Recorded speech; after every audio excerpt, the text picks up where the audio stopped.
Links can be added as menu items at the course navigation level. Navigate to Settings from the course menu on the left side of the screen. Click on Settings. Navigate to the course tabs at the top of the screen and click on the Navigation tab. Scroll down in between the gap for enabling and disabling tools, and here lies the Add a Link functionality. Please refer to gocanvas.stanford.edu for a video tutorial about how to enable and disable tools. Click on Add a Link. A panel displays in the center of the screen. Add descriptive text for the link. Add the link.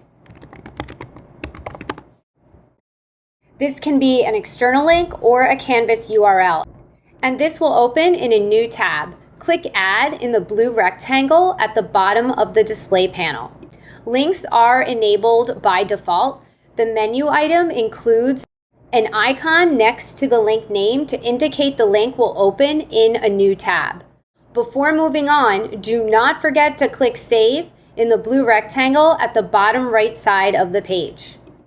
The link will now appear in the left-hand navigation menu. Once clicking on the link, a new external tab will populate. Navigating back to the course. It is important to note that custom links cannot be edited once added. The links must be deleted and re-added to change. Also, links open in a new tab, which is not fully accessible, for the link won't open within the same page. We do recommend utilizing redirects for internal Canvas course content. This may be located by navigating to Settings, selecting Apps, and selecting the Redirect tool.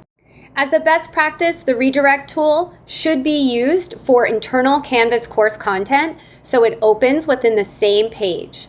For questions, please submit a ticket to canvashelp@stanford.edu.